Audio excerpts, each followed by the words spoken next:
All right, I'm gonna go live and answer people's questions on home finance. I'm a residential mortgage loan officer here in Texas. I specialize in the North Texas area, DFW, Dallas, Fort Worth, But yeah, so I'm gonna start doing these on a monthly basis. I'm doing this one from my home office, but yeah, I'm wanting to just talk to people about home financing. I know there's a lot of misinformation being spread online because things are for clickbait.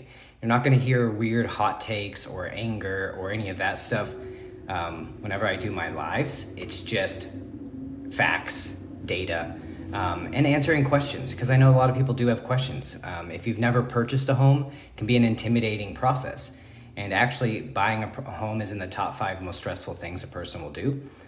So that's what I'm here for, is to help answer questions, let you know what kind of questions to expect when you start that process. Even if it's not here in Texas, loan officer is going to ask mostly the same, questions to get to know you, your overall goals, and long-term plans, hopefully.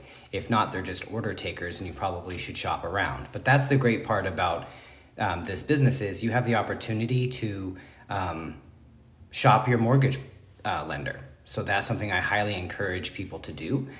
So if you have any questions, feel free to pop them in the chat and I'll answer them as quickly as I can. But yeah, I'm going on and pulling up some data to make sure that I have stuff readily available for you. I was just reviewing the morning update from MBS Highway, which if you're in the mortgage space, I highly recommend that you subscribe to Barry Habib's MBS Highway suite of opportunities that he provides to loan officers and people in the real estate space. He does a morning update, kind of gives an overview of what's going on in the markets, the economic calendar, so we can kind of keep track of what's going on and keep our clients and customers and realtor partners up to date. And so I was just reviewing his morning update, seeing what's going on. The market is down 58 basis points. So that means rates are a little bit higher today than they were yesterday. And that's because the 10-year Treasury is up 12 basis points. We're at 4.8257 on the 10-year Treasury, which is insane. We haven't seen levels like this for that in a very, very long time. But that's the thing I wanted to help people see is, some people have not got into the home market because of interest rate. And that is something that can be intimidating, but you just have to adjust your purchase price or look at some unique strategies to help afford the home they're getting into, because you don't want to overextend yourself. But buying property is one of the most important steps to building long-term generational wealth. And so buying what you can afford is so important. Sometimes people want to stretch their budget because they're not really buying for themselves. They're buying to impress others, or they're buying for some status symbol instead of with the mindset to generate wealth. And with some of the recent updates that came out from Fannie Mae, which is a conventional loan, where they have now changed the rules where starting in November, you can put 5% down on a 2 to 4 unit property. And that's huge, because FHA, you can put 3.5% down, but conventional, you were having to put 10, 15%, 20% down to buy a multi-unit property. Obviously, you have to live on one side, but these things help when somebody's starting out and they want to buy a property, invest. You can purchase, say, a duplex, and the rent from the other side is going to help offset some of your mortgage payment, but now you own 2 doors, and you stay in it a year or two, build your equity position, and then if life changes, you get another job, something happens in a positive, you could then leverage the equity that you have in your property to then go buy another property. You'll have 2 doors that are cash flowing, and now you have another property. So now you would own 3 doors. So there's a strategic way to achieve your goals where you don't have to put crazy amounts down, and that's the part where you build a relationship with a local licensed residential mortgage loan officer. If you're here in Texas, I'd love to help you. If you're in other states, let me know and I can connect you with a good loan officer. But just got the most recent update. We're down to 61 basis points, and this is on the UMBS 30-year 6% coupon. And so stuff that you'd want to talk to your loan officer, because that's the other part. I want to help you shop with confidence. And so one of those things you can do when you're talking with a mortgage lender is ask them, what bond market price is the rate you're quoting attached, to? Because if you call me at 2:00 in the afternoon and the market's up 67 basis points, maybe my pricing is a little bit better, but you're not really getting to compare apples to apples, because if you called another person at 9 a.m. or, at 9:30, we were up 1 basis point, which is good, but right now we're down 57. So that's where you want to make sure you know the bond market price that the rate is they're quoting is based off of, and what coupon they're trading on. So those are good, important questions to know, so that when you call the next lender and you ask them, and if they give you one of those like, oh, I'm cleaning my room type looks or sounds, or they're hesitant, either they don't know or their rates are set for the day, which can be something that you'd want to know, because then you're, again, shopping with confidence to the next lender. So these are some of the questions. A lot of times they're going to ask you questions that are just basic getting to know you. How long have you been at your current job? This is before application. When you do your application, the most important thing when you're doing your application, in my opinion, obviously being truthful and honest, but a complete 2-year history, at least, of where you've lived and where you've worked. Because then that helps avoid any kind of bad surprises throughout the process. So you want to make sure that you're thorough. And what they're going to look for that is start, end dates for each job, and your compensation. And then obviously they can do verifications of employment, but if you start out strong, it helps the process go a little bit smoother. Most will ask for your W-2s, pay stubs. Depending if you're self-employed, they'll ask for your business and personal tax returns, a P&L year to date. And the P&L doesn't have to sound scary. If you're, you can get the forms online if you don't currently work with a CPA, which I would highly encourage you to do that, or work with QuickBooks, whatever you got to do to stay on top of what you're earning, especially if you're looking to buy a house. And so P&L, tax returns, 2 years, W-2s, 2 years, your pay stubs that cover the most recent 30 days, things like that. The reason, they want to make sure that you have stability of income that matches up with different guidelines, so that they can help you get into a home without risking your earnest money. They're going to look at that. They're going to ask for photo ID to confirm your identity. The lenders will ask for bank statements covering the most recent 60 days. What they're looking for that is to make sure that you have seasoned funds to use towards your investment of your home. They're looking for potential undisclosed loans. What else? They're looking for large deposits. So each program has different parameters for what they consider a large deposit. And so part of what I specialized in prior to being a 100% self-sourced loan officer was I started out working my way up through the operations side of mortgage. And so at one point I was the operations manager of our branch, and I oversaw production of about 150 million a year. And so I worked closely with underwriting and processing. So guidelines are what I focused on for most of my career, and they change. And so every day I read my guidelines for 15 minutes in the morning and 15 minutes at night to stay current. And that's what I've been doing for about a decade, to make sure that I'm on top of it. Because again, they can change on a quarterly basis sometimes, and it's important, especially the last few years with COVID. There was a lot of different guidelines that came up with the way income was going to be calculated, the way, verifications of employment worked. So there's a lot of different things that change, and you have to make sure that you're staying on top of it. And so, it's huge. And so why I am passionate about this, not just because it's my job, but because I have lived experience purchasing multiple properties. I bought my first home, I believe it was like 2016. And, it was a modest home here in Richardson, Texas. I think I paid $310,000 for it. And then we stayed in it a few years, and I think it was 2019 or 2020. We sold that home and made a crap ton of money, and then used that money during the pandemic to live off of, purchase our next property, pay off all of our debts. It really changed the way we lived our life, because now we had huge amounts of savings to then use the savings to pay our debts instead of our earnings, and then we just refilled the debt servicing account each quarter. So it just completely changes the way you operate.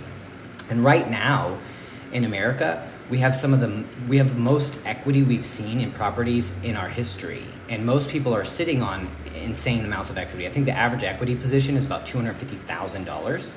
So if people are struggling with credit card debt, what they can do, there's home equity lines of credit they could tap into. But what I always suggest and encourage my clients, if they are struggling with credit card debt, before they tap into equity in their homes, to get credit counseling, to talk to somebody. Because if you pay off your credit card debt with the equity in your home, and then you don't have the discipline to not charge your debt up again, now you're putting yourself in an exponentially worse position. So don't always weigh things out. And so yes, refinancing can be an awesome opportunity to get you out of your position if you are over leveraged on credit cards, but it can also put you in a, like I said, worse position if you don't have the discipline to not then charge your cards back up. And so how you can avoid charging cards back up is making sure that you have emergency fund, which is like those emergencies, 1,000, 2,000, and then 3 to 6 months of your monthly debt servicing. And not just like your minimum. Calculate what you spend in a month, and that's what going out to eat, having fun, buying books, TikTok shop, all of it. And then project that out 3 to 6 months, and that's what you need to save. If you have that, you don't necessarily have to charge your card and not pay it off at the end of the month because you have reserves. Now, obviously, you want to make sure you're paying your cards off at the end of the month so you're not getting charged with that 20, 30% interest. But that leads me into my other part where I thought was interesting, because some people are avoiding buying a home right now because rates are 7.5%, but they also have $20,000 to $50,000 in credit card debt that's at 20 to 30% interest. So that what they're paying in interest is almost what they could be paying on a $150,000 house. And so if they're living in an apartment, they're paying $1,000, $2,000, $3,000 a month. Well, you're paying a mortgage; it's just not your own. And you're missing out on equity gains. And in the last 71 years, homes have appreciated every year except for 6 years. Values went down. That was during the 2007 and 8 crisis. And then in 1991, home values went down 1%. There's a couple years it was flat, but for 71 years, more than 90% of the time, or close to 90% of the time, home values appreciate, and it's exponential. Like since 2019, home values rose 50%, especially here in North Texas. So when you're looking at the media, just remember that they get paid by engagement. They're not necessarily there to help put you in a better position, because who owns the media companies? And if they're investing $30 billion this year, and these huge hedge fund companies like BlackRock and all these other ones are investing, like I just said, $30 billion, is it really that bad of a market? Because why would they be throwing their money away? They're smart, they've made money, they know where it's going, but it is incentive to try to tell you not to pay to make that money to buy a house, because if you're in the market and competing against them, now they have to bid over list. Because back in 2020, 2021, people were spending $50, $100, $200,000 over the list price of homes. And who was driving those values up? Investors. They were coming in cash rich because they were going to take the property, do some work to it, and either sit on it or flip it and make a crap ton of money. And there's nothing against people making money. I do have a pet peeve against big, huge corporations buying up inventory in bulk and pushing regular people out of the market. But we can either complain and be in fear, or we can see the opportunity and pounce on it. And so that's where I'm encouraging people to take a different look at the home investment journey, so that they are not getting stuck and left behind, because this isn't getting any better. There's only so much that can be built in a year, and we have horribly low inventory compared to the demand. And when you're looking at statistics, you don't have to believe me. You can Google this stuff. Google birthing rates for generations over the last 71 years, and you'll see the average, when you look at housing formations, which is people entering the age to buy a home, and usually it's about 33 years old. And then look at the housing completions, which is homes being built and finished. Housing formations have outpaced housing completions like since about 2012, 2013, but it's been worse over the last few years. And so we cannot keep up. There was in 2007 and 8, there was 4 million homes available. Compared to right now, there's less than 1 million homes available, but there's 11 million more buyers in the market. And that number continues to grow every year as more and more people enter the age of the typical first-time home buyer. And if you're not building new homes, those homes that are already built are there. So they're stagnant. People are in it. And right now we have the lowest occupancy rate. I mean, the highest occupancy. So there is no vacancy. So that's the problem. When you have very, very low vacancy rates and low inventory, that creates demand. And we all were taught some basic supply and demand stuff in school, which is important. And we should be able to apply that in that concept now.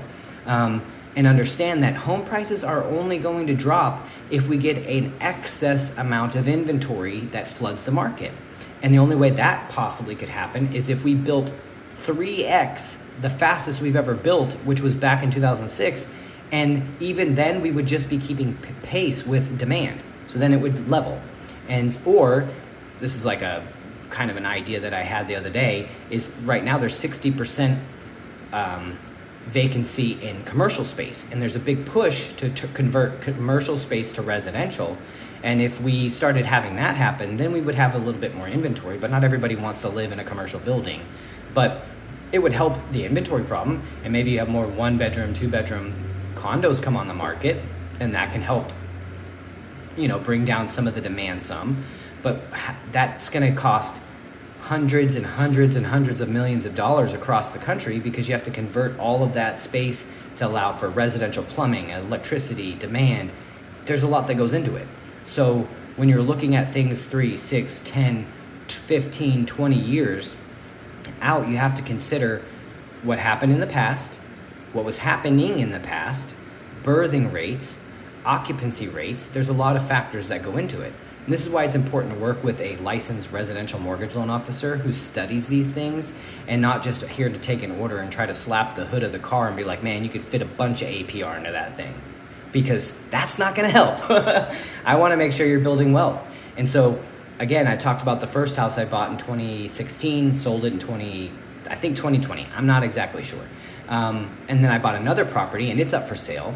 And now we bought another home in July, and we got a stunning deal. Like we bought it, and the appraisal came in $50,000 more than what we purchased the home for. So we walked in with equity, and we've already done some great things, added a huge closet, and have other plans. But none of this would have been possible if I didn't take the first step and buy my first home and build equity, springboard that equity into a better position, buy another property, and not need to sell that one before the next one, because we did the right thing the first time. And when we sold that home, we bought it for $310,000, and then I think it was like 3 years later, we sold it for $410,000 in cash. And so then we bought our next property for $375,000, and it's on the market for $440,000, and we only lived in it for like 2 years. So this is the type of thing where you take a step, you grow, and then you continue to get to where your forever home. Like this home I'm in now, our home with Monica and I, this is probably our forever home. If we buy additional properties, it's going to be investment properties. We really like Franconia Notch, New Hampshire. I really love Santa Fe, Paris. So that's where's down south? South Padre Island would be fun. But outside of that, we found our home, and we're just going to make it look like a Jonathan Adler catalog, threw up everywhere in the house, and it's going to be fun. But yeah, it's kind of the process and why I'm here, because I'm not anything special. I'm just a regular guy who has been in the mortgage business and was in the trash business before I was in the mortgage business, and multifamily. But I was entrepreneurial, and each of those jobs I had my own businesses. So before I was in property preservation, and during the 2007 housing crisis, so after work I would leave and go and fix properties that had been foreclosed on. And so I saw that side of the market where every day I was going and cleaning out properties, evicting people, and it was devastating. It was crazy. And so back then you see every house in a block was for sale. When you drive around, how many homes do you see for sale in your area? Like, go in my neighborhood, there ain't not a house for sale. Like in Richardson, hardly any homes for sale. And that's because when the markets and the economy starts to get weird, people fly to quality. They want to make sure that they secure their homes and they're set. And back then in 2007 and 8, if you could fog a mirror, you could get a home loan. So people were doing stated income loans. They were doing balloon mortgages, which those aren't around anymore. But what would happen with the balloon, because some people conflate balloon mortgages with an ARM. A balloon mortgage is totally different, and those are no longer around really. Stated income isn't really around anymore. That was like if you had decent credit, you could say you made 300, 400, 500,000 bucks. They'd give you a loan, put it on a balloon, and your payment for the first 3 to 5 years was just interest only, and then all of it would become due, or you'd have to refinance. But what screwed those people over was they could not refinance because they're in a bad equity position because the market crashed because there was too much available. People were buying 5, 6, 7 homes and holding them thinking they could flip it. And then, of course, when the markets downturn, they're not going to keep their investment properties. They're going to let those go back because they're going to keep their primary home. So then you had a flood of inventory to the market, and it took us till about 2012 to correct that time period. But if you go back and look at birthing rates, it was like 1972, from 1971 to 1972, there was a huge drop in births. So when you bring that out 33 years later into the 2007 time period, it starts to get crazy. And when you have that much of a decline in people that would be entering the market with the most inventory we've had, of course it's a setup. And that's the stuff that could have been avoided.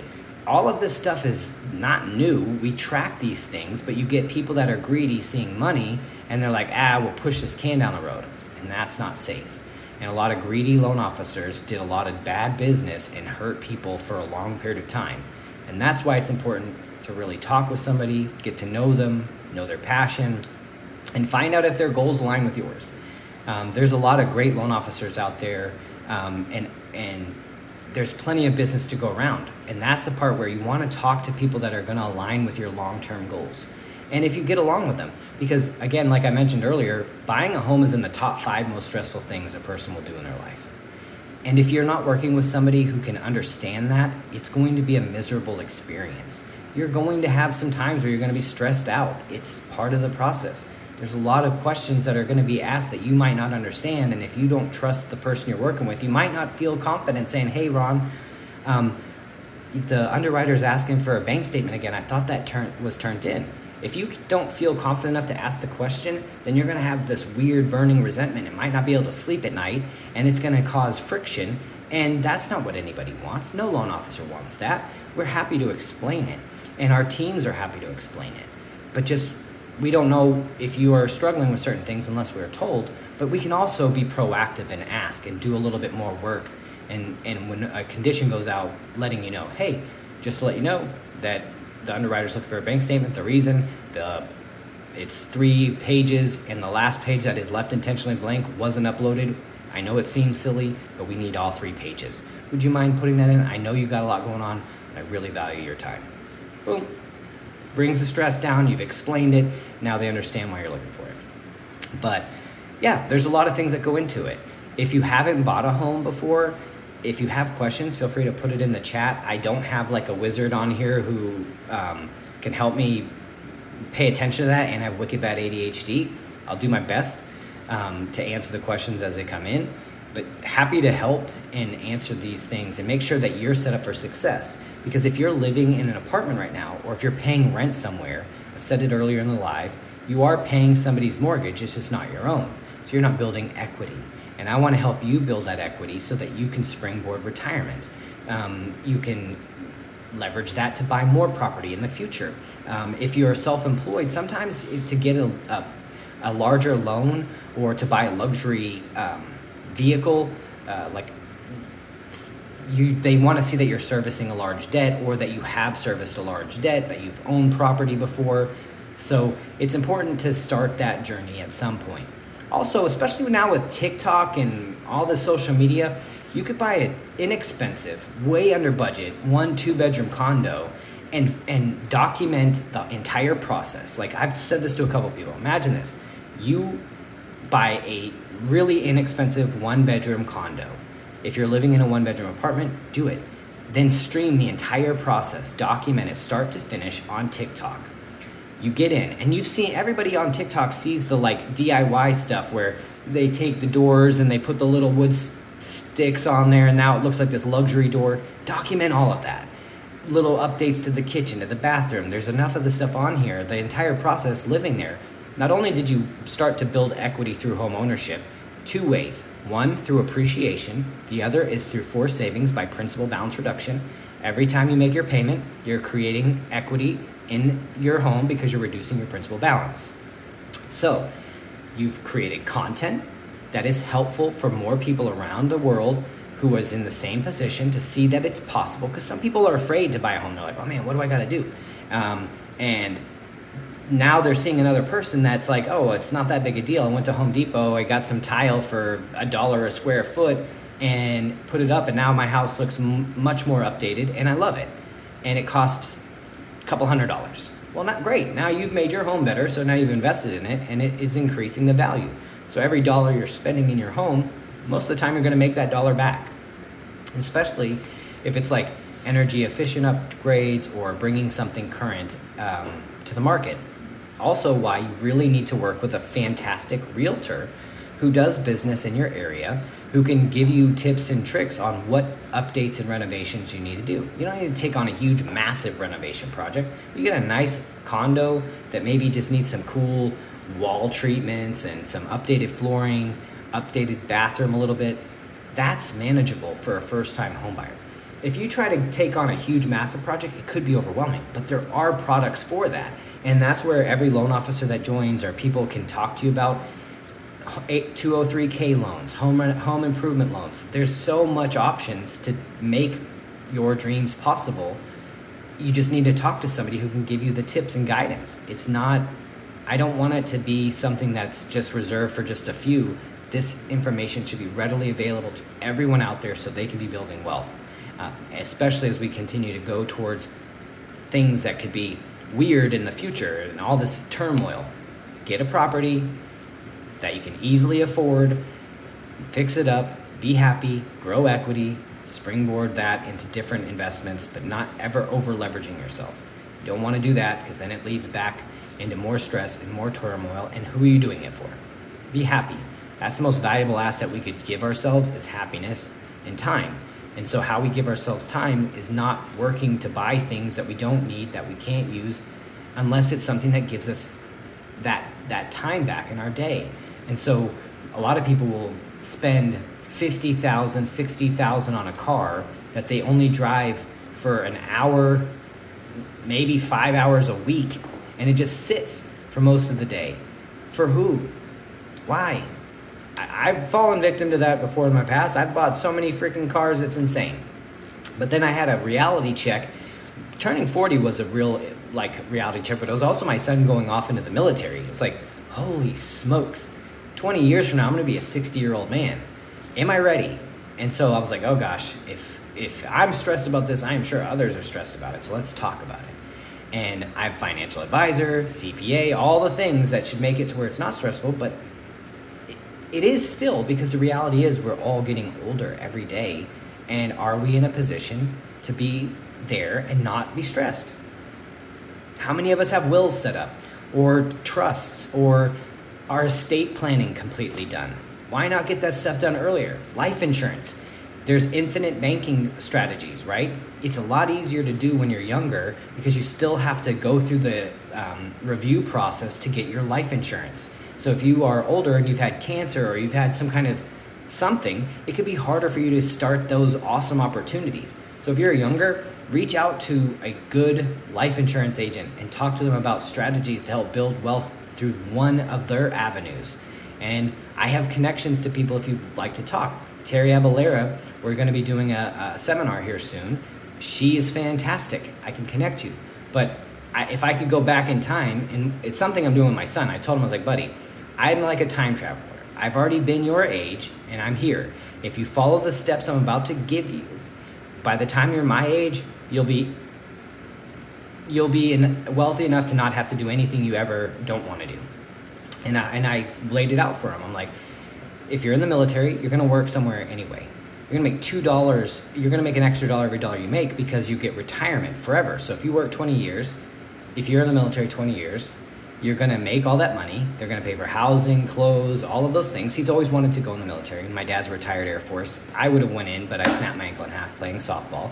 But I was like, go in the military, stay 20 years, earn your money, but everywhere you're stationed, let's buy property. So then you have passive income through property ownership in each place you're stationed, so that by the time you retire, you have 10 to 15, maybe 20 homes under your management. You could pay an asset manager to like manage the properties, but now you have passive income through those that you've paid off by the time you retire. You have retirement money from the military. So maybe you want to be a popsicle stick birdhouse making engineer, because you don't have to worry about anything because you have money coming in through retirement from the military and passive income through the properties you own. I was like, imagine that life. And thankfully my son is way less crazy than I was at his age because I was a nut. My dad tried to tell me stuff and I was like, I know better than you. Who are you? You don't know what it's like to live in 2001. I was like, you're old. And now it's like 2023. I'm the same age as my dad's 30 years older than me. I'm only like barely 20 years older than my son. I had him very young. And so having these conversations, and I've had to call my dad and be like, Dad, I was an idiot. I'm so sorry. I should have listened to you when I was younger, because look, I'm having this conversation with my son, and it feels like just yesterday I was having this conversation with you in our kitchen in Tingsboro, Massachusetts, where I grew up, and you're telling me, son, go into the Air Force, do this, do that. And I was like, I make more money now than you did in the military. Why would I want to make less money go in the military? Because I didn't think about the next steps. I didn't think about 20 years down the road whenever I'd be 40 and still having to work. And that's the part where it's like, I wish I could go back in time, because I can do that for my son and explain it to him in a way that he won't get rebellious. And part of those things, how I've changed my parenting style with him, this is an off tangent, again, ADHD, so forgive me. But on TikTok has really helped change my life a lot. There was a lady on here who started talking about gentle parenting. I don't know if anybody's ever heard of that, but it was definitely the first time I ever heard of that, because I did not get gentle parenting. I got my ass whooped, and like bad levels, like marks all over my face, couldn't go to school sometimes because marks, and that was a trauma response which led to other issues. But whenever I had my son, I was like, he's not going to experience that stuff from me. But I was still authoritarian and be like, you're going to do what I tell you because I'm the boss, which was the dumbest shit ever, because that's not teaching him how to be a better kid or a better human. And so I found TikTok, this lady started talking about gentle parenting. Let me tell you, it is a lot more work, but it is way more rewarding. My son's relationship has gotten so much better and so much deeper because I gave him the ability to challenge certain things for me and ask questions, and no longer punishment, but more about natural consequences. And when we bought our other house in Richardson, it had an apartment in the back, a full studio apartment, kitchen, bathroom, the whole thing.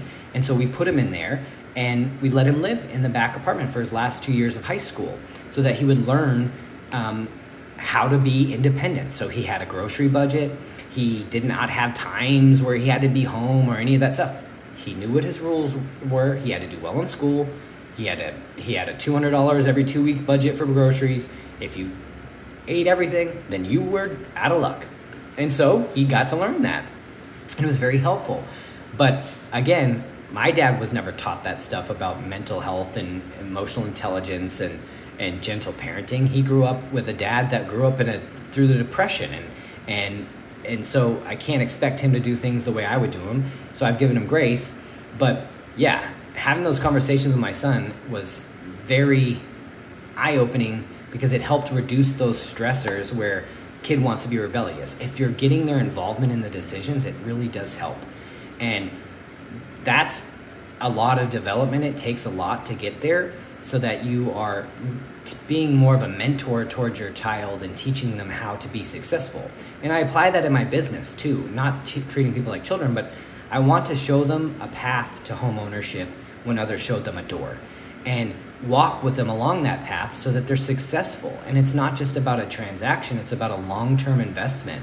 And so many of my clients, I've helped them with multiple deals over the last 10 years, and we're like friends. They call me, tell me about their pets and little projects and send me text messages, and that's what I want. I want a relationship-based business that is built on trust and consistency. Same thing with my son, same thing with my partner Monica, and everything I do, it's about transparency and trust. And that's how I apply things in mortgage, is I give you the real stuff behind the scenes. This is the bond market price, this is the coupon, this is where the rates are, so that when you're shopping, you can shop with confidence when you talk to the other lender. And if they don't know what you're talking about, then maybe that's not a lender you want to work with. But same thing with my kid, is if he's hearing information and I'm paying him to read books and write book reports and encouraging him in self-development, that helps. And also I took these really cool personality tests to help about communication, because I didn't realize that other people didn't think like me, which sounds real like ignorant, but it's the truth. I wasn't really aware that not everybody can solve problems really quick or pivot or overcome objections really fast. I'm a high D personality on the Tony Robbins DISC test. Like 96 when I'm chill, under pressure I'm a 99. And that my communication style is more aggressive and direct, where my son is more of a stabilizer type and wants like more information, more detail, so that he can contemplate his decision. So it used to frustrate me in the past, like if he have any kind of chore or anything to do and he'd hit a roadblock and just freeze and not be able to do anything. I'm like, brother, just like overcome this. If you don't have this, do this. If you don't have this, do this. If you don't have this, do that. And he's like, Dad, how did you think about these things that fast? I was like, my brain works like that. And once I had him take that personality test and I looked at it too, I could look at it objectively, like, okay, here's the secret code to communicating with my son, so that I communicate the way he receives information.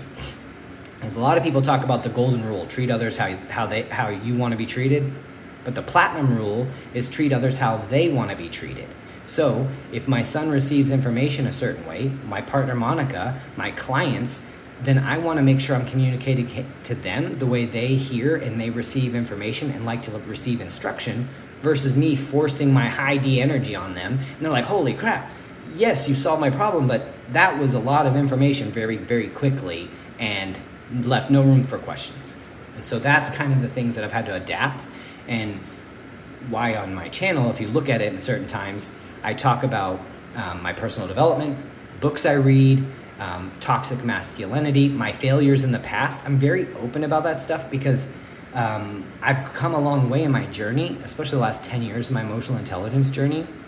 And I like to talk about where I failed, because it can help others identify those things so they don't make the same mistakes and, cause as much drama for themselves and the people around them, if they could have just maybe heard, hey, I need to read a couple books, and maybe my trauma responses are coming out in these types of things. Because like I mentioned earlier, that the way I was punished. Now, my parents were punished worse than that, and they tried to do their best, but nevertheless, that beatings turned me, who has a natural fight response under pressure and stress, into something that was very scary whenever I thought my control was being taken away. And so if sometimes when I would hear footsteps, because my mom is real short, and boom, boom, boom, boom, boom, boom, that would cause like an internal feeling of like stress response, because our brains don't really have a concept of time necessarily. Like our brains are meant to help us in survival moments. So like if we hear those things, it can take us right back to if the event was happening right then and there. And so that's why it's important to understand trauma responses and dealing with your trauma early in life, so that you're not taking it out on others through ignorance. And so I did not do that when I was younger, and I just thought I was the bomb, and I was like, I'm perfect, I don't need help. I was an idiot and caused a lot of trauma, because if I felt my power was getting taken away, how I would take it back is through anger and aggression and intimidation. And when you have somebody who has a very, very high pain tolerance threshold and zero like problems doing the weirdest and craziest things, it can be fun at times, very fun, but it can also be scary at other times. And so guys out there who are watching this stuff, you can still be masculine and in touch with your emotions. because you're understanding them and they're not controlled by them. And you can give people space and opportunity to grow and be themselves without feeling it diminishes you in any way. And that's the idea behind partnerships and relationships and business. All of this stuff is interconnected. And that's how it helps you not get burnt out if you don't bifurcate your life in weird ways and feel like you have to be one way here, one way there. I am 100% me in 100% of the stuff I do. If people like it, great. If they don't, that's okay. Just go somewhere else. It's totally fine. I'm okay. But a lot of this comes through reading. I read 1 to 2 books a week. I love it. I've been doing that for the last 10 years. And it's not because I feel like there's lack. It's an amazing opportunity to learn lessons and perspectives that I would never have been exposed to. And that's what's the power of reading that really does change our lives. And I really, really enjoy talking about it. And I read a full, huge spectrum of different types of books and different walks of life and different opportunities. And I encourage others to do the same. And if you don't believe me that there's power in reading, I would challenge you, read 1 book a week for the next 2 months and check back with me and see, just watch how your life changes. Any books, just start reading something. If you did go through a lot of childhood trauma, there's some great books that I would like to recommend. Oprah Winfrey wrote a book, What Happened to You, or What Happened to Me, What Happened to You, I think it's called. Fantastic. The Body Keeps the Score. That's a fantastic book. There's so many opportunities. I'm trying to think. I can pull up my reading list and I'll share it later on the live so that you can see, but there's so many things you can dive into and understand how our brains connect and process information and store those trauma moments, and then how those can manifest when we're adults. And so one of the things I had recently happen to me, which also translates to business, because again, I mentioned earlier that buying a home is in the top 5 most stressful things a person will do. Well, when that stress comes at a person, I have failed sometimes in client communication when they would challenge me in the past, and I'd be like, who are you? Like, you need to check your ego, buddy. Like, blah, blah, blah, blah, blah. That was the stupidest email response because they were having an emotional reaction and I was immature and I should have had a better response to their email. So I've learned over the last 10 years some of those communication styles that not every time is somebody challenging me, trying to take authority and control away. That was a trauma response. I'm like, okay, cool, level up. Now I understand it better. But in relationships and in personal development, if you don't understand what are triggers, you can't address those triggers. And sometimes they're deep rooted. So I used to get hypervigilance when I'd go into a restaurant, and I had that happen on one of my friend's birthdays. I was in Fort Worth, and it's like Nazi country over there sometimes. And this guy walks in with a Proud Boy shirt on in 1776 crap, and I already was having a stressful day, hadn't eaten all day. Hadn't eaten, we'd gotten lost with some stuff, so I was already activated. And we get into the restaurant, they won't let us sit down because one of the party's missing, and I'm like, I have to sit down. I'm in the middle of this, and there's all these people, and there's activation, there's people moving around, noises everywhere, clinking of forks. Everything, cortisol was through the roof. So then we finally sit down, and usually people with hypervigilance like to sit with their back to a wall so they can see the door and see what's coming at them. Where did I get seated?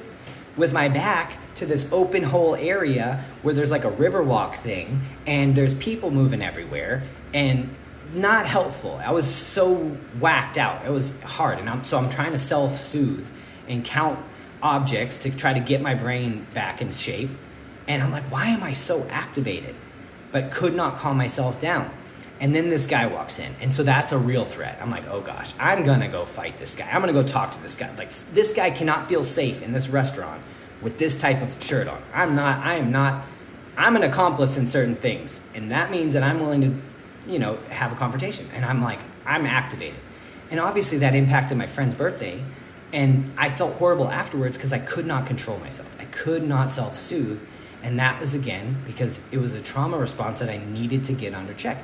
So my partner Monica told me about EMDR, which is a massively helpful tool because it helps rewire your brain to help in those moments no longer feel that same level of threat.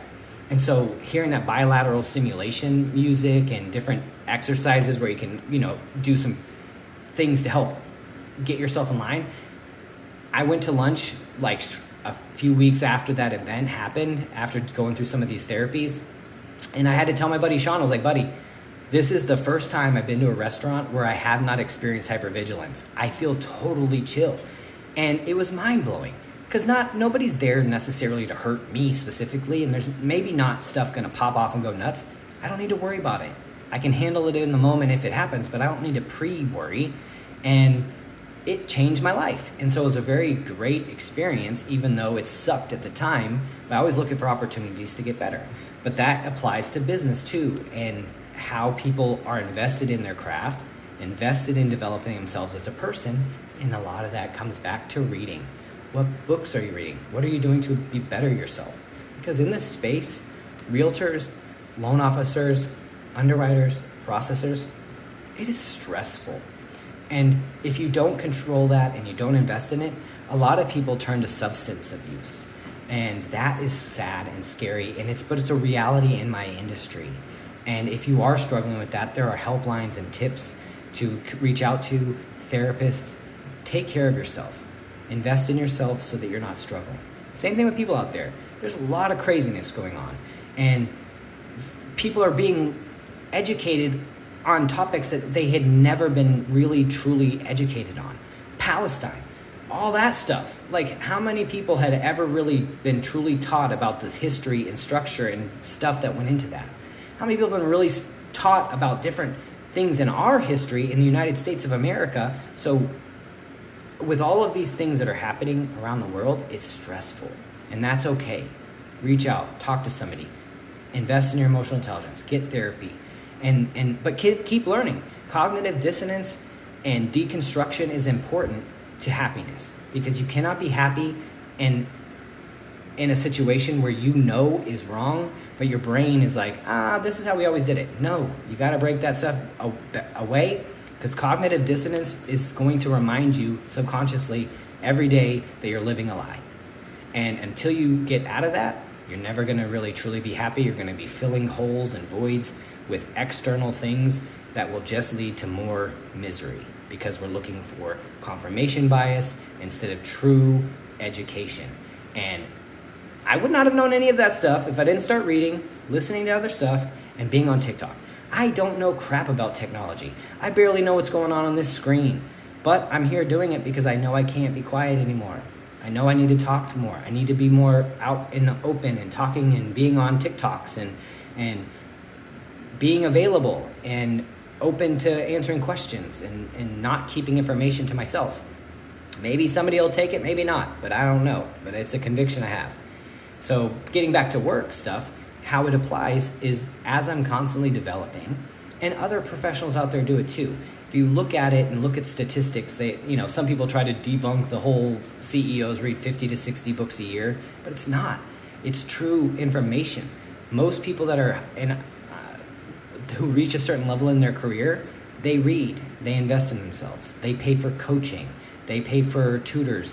I have a coach. I get coaching. I've been coached my last 10 years in business, and it's important. You need to have mentors that can help drive you and push you in different directions. And there was like a quote from somebody that was like, you are the sum total of the 4 to 5 people you hang out with. Look at the people you're hanging out with, where are they at in their life? You're about the sum total of it. And not that those people are good or bad, it's just the reality. So if you want to go to a different level in your life, you're going to need to insert a few people that will challenge you and make you think in different directions and different ideas. But that's also the scary part about social media. You got to get out, because these algorithms are interesting. So I played with the algorithm a couple of times to see how quick it gets into the weird, like crazy side. Like a couple gun posts, and next thing you know, you're in like conspiracy theory land.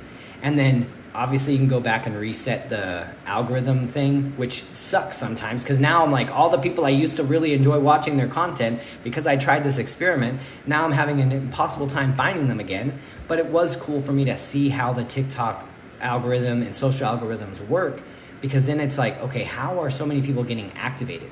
When you have bad actors out there that are pushing information to try to get destabilized, which America's done on numerous occasions, not just through social media, but through propaganda in different countries around the world. Now we're seeing it here happening to us, and it's scary. But we can see how it happens. And they want infighting, they want drama, they don't want people talking. But this app also brings people together to talk and learn and get exposed to different information, which I find fascinating. And so again, learning about gentle parenting, learning about different communities that I didn't have proximity to, and learning about different struggles and then the realities of that, and then them suggesting books, and then I read all these books, and then I'm like, holy crap, I've been lied to my entire life. Deconstructing faith in Christianity and certain things like that. And I studied Reformed systematic theology, went to Bible college for a year, and thought I was going to be an apologetic. And then deconstructing from all that, but a lot of it came from healing my trauma and learning what love is and understanding emotions and doing that work. Because if somebody truly loves themselves and understands love and as a concept, it's impossible to then look at another human and think that they deserve eternal punishment or any punishment necessarily, because it's a finite amount of time that we're on this planet. So if some kind of immortal space wizard is going to punish somebody forever for a finite amount of time, it is not just. So either it's bad or it's not even real, because it doesn't make sense. And, I'm not going to get too deep into that topic, but when you start to invest in yourself, your business turns up. And I've been very successful at work. I was just recognized as DFW Best Lender in People's Choice for 2023. It was me and one other place. I take pride in that. And it's important. And that's why I really, really want others to see that if you're miserable in your job, miserable in your life, miserable in whatever situation, validate your feelings, but then start to really do the work, going back to what was your initial thing that brought you there. Because I mentioned before, my past, I was married twice before. My first wife, Andrea, we're great friends now, and she's a realtor, and we've had a big, huge transformation in our relationship. But we got married when I was like 19, she was 20.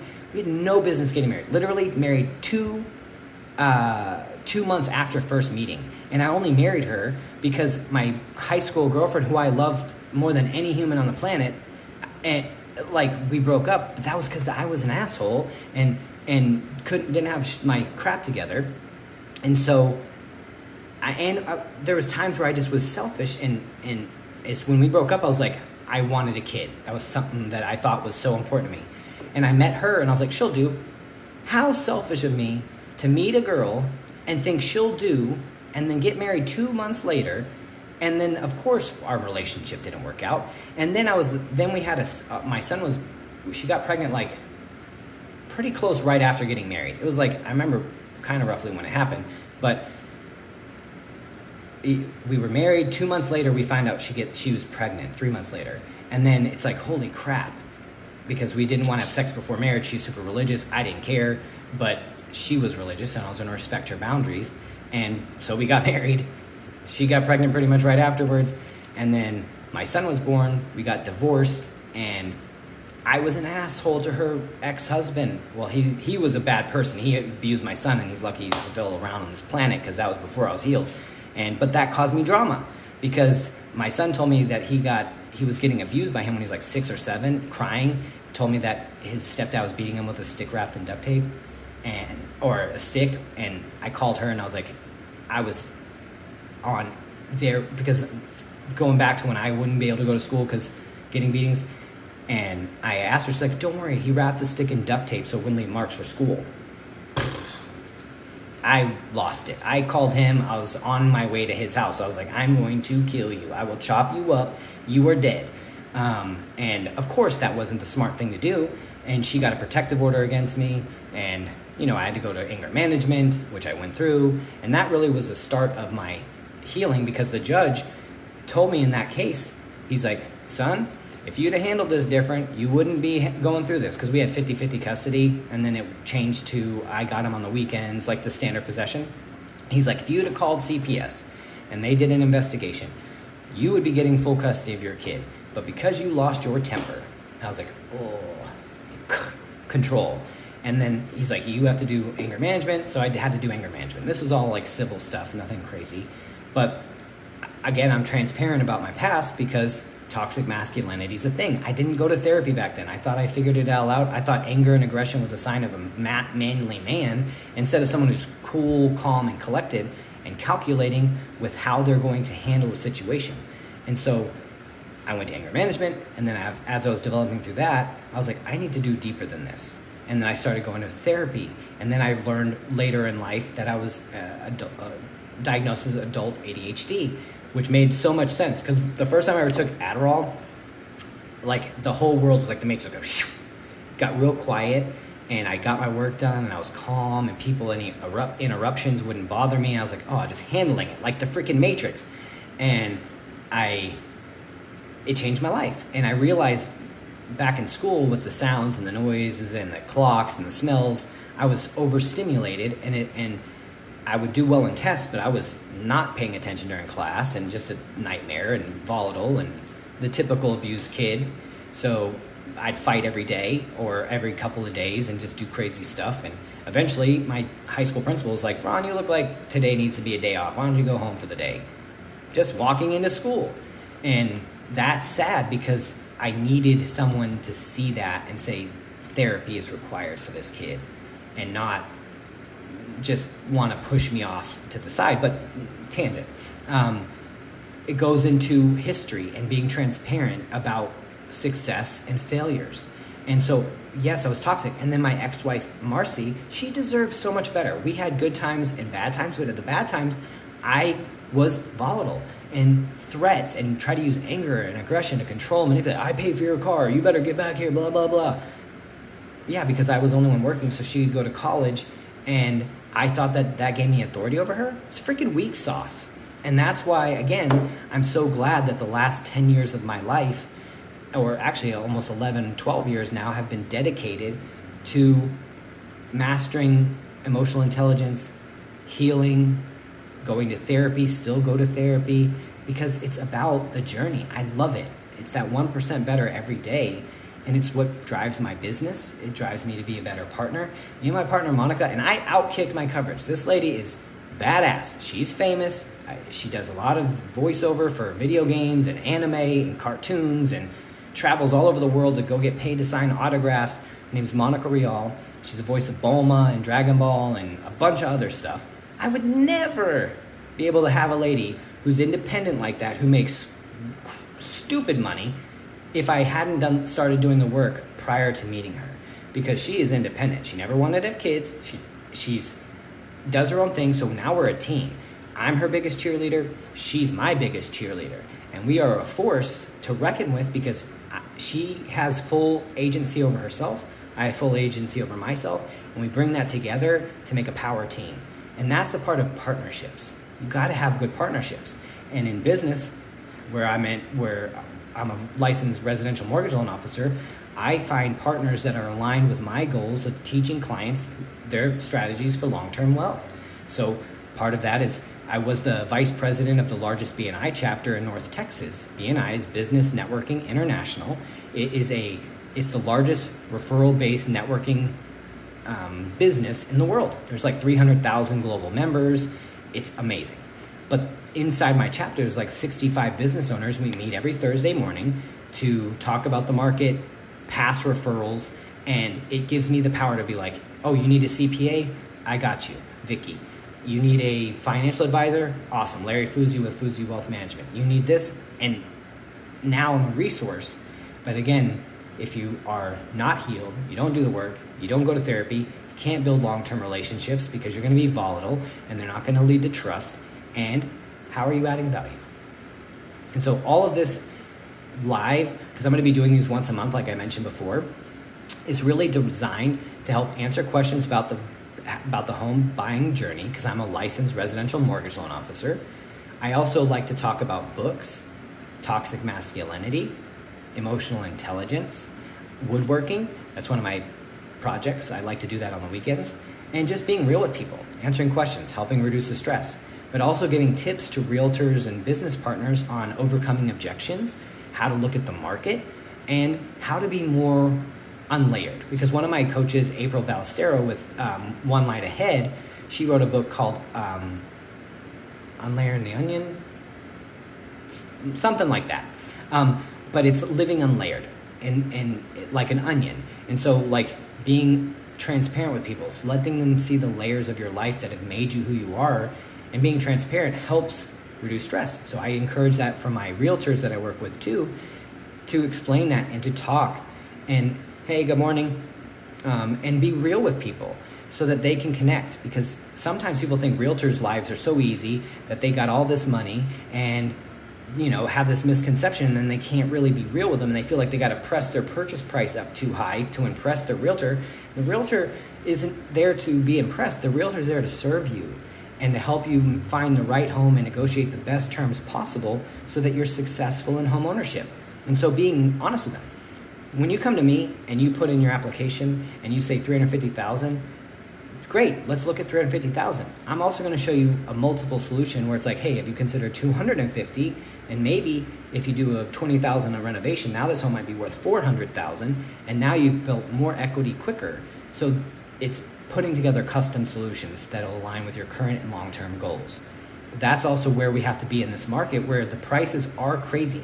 I just saw a report the other day that the DFW market, our home prices and affordability index is higher than Chicago, and it's almost catching up to New York. So where Texas back in the day, $200,000 would get you a baller status house. Now, there is not very many homes in North Texas you can find for $200,000. You can find some condos, and those are great opportunities. Buy what you can buy, but you're not finding the 3,000-4,000 square foot homes you used to be able to find for $250,000-$300,000 back in the day. But that, you can either see that as like, oh, doom and gloom, or see the opportunity. And that's where I'm helping more and more people and talking about it, because maybe you never considered buying a condo or a townhome or a duplex, a fourplex. Again, we just talked about it earlier. Conventional guidelines change where you can put 5% down if you're buying a 2 to 4 unit home. And so when you think about it, maybe you find a duplex for $400,000. If the other side is rented, it can help offset the payment so that you could qualify for both, and maybe that you can collect enough rent from that one side to almost offset close to or most of your rent or your mortgage, because you own both doors. And if you're having a path or a plan to buy multiple doors, it's a question I always ask my clients: how many doors do you want to own in your investment portfolio over the next 10 to 15 years?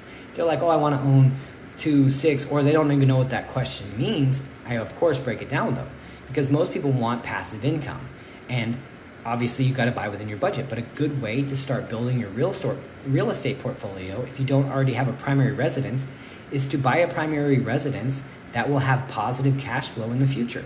So something you can easily afford. That's why I always talk about condos, 1-bedroom condo, 2-bedroom condo, because most people will start out renting an apartment for $1,000, $2,000 a month, whatever.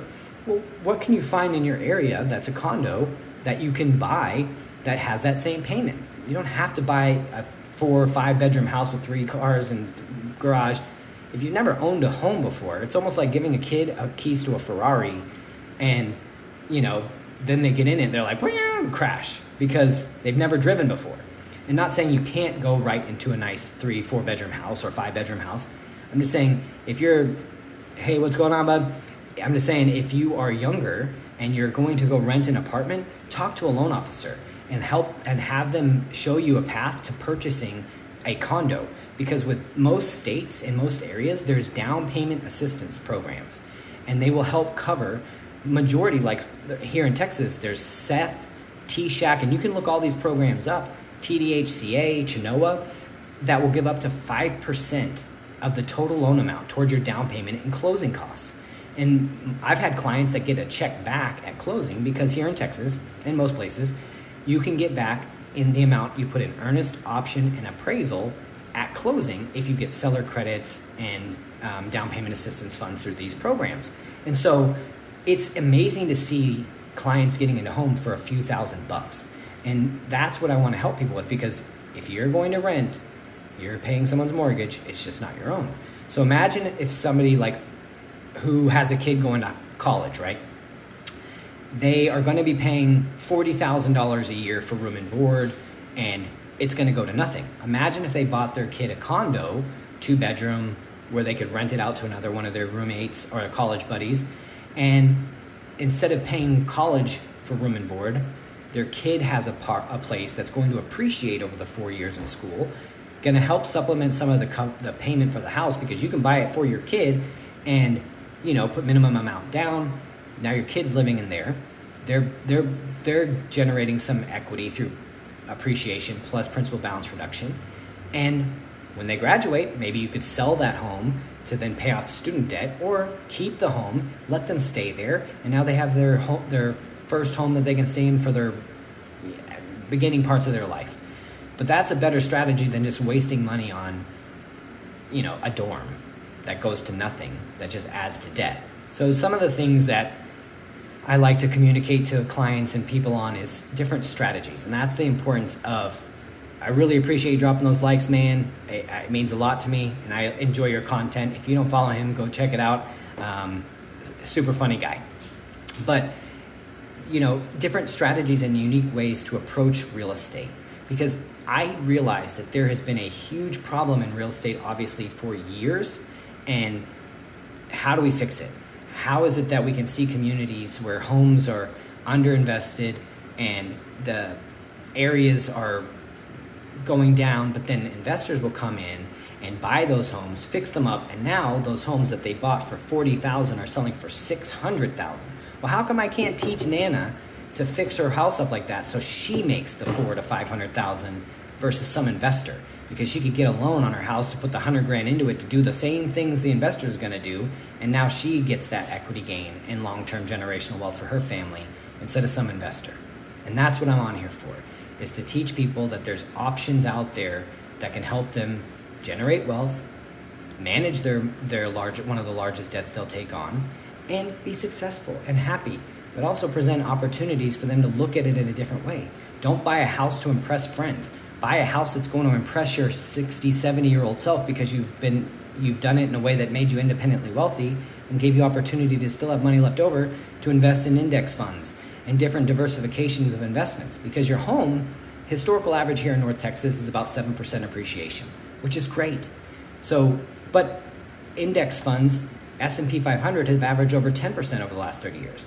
So if you can't, why lose 3% if you could just reduce the amount you buy on your home and have money left over? These are some of the concepts that I'm talking about that I can help people with and continue to grow, because I put together custom solutions that are aligned with people's current and long-term financial goals. If they're not working with a financial advisor, I can connect them with them. A real estate planner, different things, I have connections to that. But ultimately, all of this being said, in this live was to give a little bit more information about myself, encourage people to look at opportunities that are in the market, even though the rates are higher. But if you look at the historic average for the last 30, 40 years, the average interest rate is about 7 to 7.5%. We did get a period of time where rates were really low the last few years, which was awesome. But maybe it'll go back down a point or two, but we might not ever see 2s and 3s again. So you don't want to not buy just because you're not going to see 2 and 3% rates.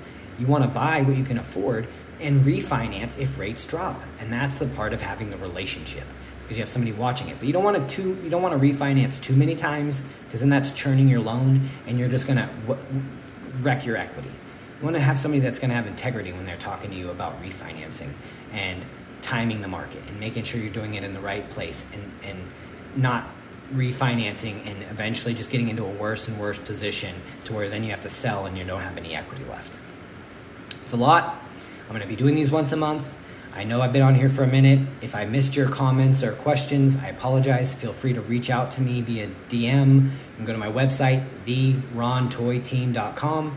You can schedule a time to talk with me. I'd love to sit down and put together a plan for you to be in a home by the end of the year or into 2024, whatever aligns with your goals. But I'm here to help. And if you have questions, let me know. Any kind of content you want to see, put that in the comments and DM, whatever. But I appreciate your time today, and we will talk soon. Bye.